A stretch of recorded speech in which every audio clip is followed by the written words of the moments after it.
RCB Mumbai ವಿರುದ್ಧ ಸೋಮವಾರ ವಾಂಖೆಡೆ ಕ್ರೀಡಾಂಗಣದಲ್ಲಿ ಪಂದ್ಯಕ್ಕೆ ಸಜ್ಜಾಗಿದೆ. ಮುಂಬೈಗೆ ಜಸ್ಪ್ರೀತ್ ಬುಮ್ರಾ ಮರಳುವಿಕೆ ಬಲ ತುಂಬಿದೆ. ಆರ್ಸಿಬಿ ತಂಡದಲ್ಲಿ ಸಣ್ಣ ಬದಲಾವಣೆಗಳ ಸಾಧ್ಯತೆಯಿದೆ. ಮುಂಬೈ ಐಪಿಎಲ್ 2025 ಋತುವಿನಲ್ಲಿ ಸತತ 2 ಗೆಲುವಿನೊಂದಿಗೆ ಆರಂಭಿಸಿ, ಗುಜರಾತ್ ಟೈಟಾನ್ಸ್ ವಿರುದ್ಧ ಅನಿರೀಕ್ಷಿತ ಸೋಲು ಕಂಡ royal Challengers Bengaluru, RCB, Mumbai Indians ವಿರುದ್ಧ ಸೋಮವಾರ ವಾಂಖೆಡೆ ಕ್ರೀಡಾಂಗಣದಲ್ಲಿ ನಡೆಯಲಿರುವ ಪಂದ್ಯಕ್ಕೆ ಸಜ್ಜಾಗಿದೆ.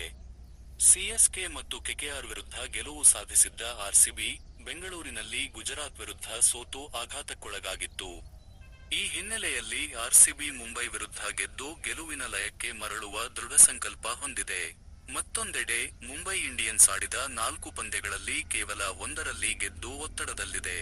ತವರಿನಲ್ಲಿ ಆರ್ಸಿಬಿ ವಿರುದ್ಧ ಗೆಲುವಿನ ಉತ್ಸಾಹದಲ್ಲಿರುವ ಮುಂಬೈಗೆ ಜಸ್ಪ್ರೀತ್ ಬುಮ್ರಾ ಅವರ ಮರಳುವಿಕೆ ಬಲ ತುಂಬಿದೆ. ಆದರೆ ಅವರು ಈ ಪಂದ್ಯದಲ್ಲಿ ಆಡುತ್ತಾರೆಯೇ ಎಂಬುದು ಖಚಿತವಾಗಿಲ್ಲ. ಗಾಯದಿಂದಾಗಿ ಕಳೆದ ಪಂದ್ಯದಲ್ಲಿ ಆಡದಿದ್ದ ರೋಹಿತ್ ಶರ್ಮಾ ಮರಳುವ ಸಾಧ್ಯತೆ ಇದ್ದು, ಈ ಪಂದ್ಯಕ್ಕೆ ಕುತೂಹಲ ಮತ್ತಷ್ಟು ಹೆಚ್ಚಾಗಿದೆ. ಇದುವರೆಗೆ ಎರಡೂ ತಂಡಗಳು 33 ಬಾರಿ ಮುಖಾಮುಖಿಯಾಗಿದ್ದು, ಮುಂಬೈ 19 ಮತ್ತು ಆರ್ಸಿಬಿ 14 ಗೆಲುವು ಸಾಧಿಸಿವೆ. ಕಳೆದ ಋತುವಿನ ಏಕೈಕ ಪಂದ್ಯದಲ್ಲಿ ಮುಂಬೈ ಗೆದ್ದಿತ್ತು.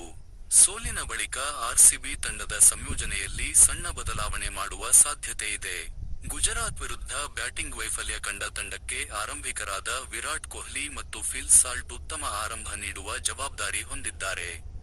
ಮೊದಲ 2 ಪಂದ್ಯಗಳಲ್ಲಿ ಈ ಜೋಡಿ ಮಿಂಚಿದ್ದರೂ ಗುಜರಾತ್ ವಿರುದ್ಧ ವಿಫಲವಾಗಿತ್ತು. ಮಧ್ಯಮ ಕ್ರಮಾಂಕದಲ್ಲಿ Devdutt Padikkal, Rajat Patidar, Liam Livingstone, Jitesh Sharma, Tim David ಮತ್ತು ಕೃನಾಲ್ ಪಾಂಡ್ಯ ಆಡಲಿದ್ದಾರೆ. ದೇವದತ್ ಪಡಿಕ್ಕಲ್ ಕಳೆದ 3 ಪಂದ್ಯಗಳಲ್ಲಿ ಸತತ ವೈಫಲ್ಯ ಕಂಡಿದ್ದಾರೆ. ಅವರು ಫಾರ್ಮ್ಗೆ ಮರಳದಿದ್ದರೆ ತಂಡಕ್ಕೆ ಒತ್ತಡ ಹೆಚ್ಚಲಿದೆ. ಆದರೂ ಅವರಿಗೆ ಈ ಪಂದ್ಯದಲ್ಲಿ ಕೊನೆಯ ಅವಕಾಶ ನೀಡುವ ಸಾಧ್ಯತೆಯಿದೆ. ಸಮಾಧಾನಕರ ಸಂಗತಿಯೆಂದರೆ ಲಿವಿಂಗ್ಸ್ಟೋನ್ ಮತ್ತು ಟಿಮ್ ಡೇವಿಡ್ ಉತ್ತಮ ಫಾರ್ಮ್ನಲ್ಲಿದ್ದು, ತಂಡಕ್ಕೆ ಧನಾತ್ಮಕ ಸಂಕೇತವಾಗಿದೆ. ಕೃನಾಲ್ ಪಾಂಡ್ಯ ಬೌಲಿಂಗ್ನಲ್ಲಿ ಮಿಂಚುತ್ತಿದ್ದರೂ, ಬ್ಯಾಟಿಂಗ್ನಲ್ಲಿ ತಂಡಕ್ಕೆ ಕೊಡುಗೆ ನೀಡಬೇಕಿದೆ. ಜೋಶ್ ಹ್ಯಾಜಲ್ವುಡ್, ಯಶ್ ದಯಾಳ್ ಮತ್ತು ಭುವನೇಶ್ವರ್ ಕುಮಾರ್ ವೇಗಿ ದಾಳಿಯ ಜವಾಬ್ದಾರಿ ಹೊರಲಿದ್ದಾರೆ.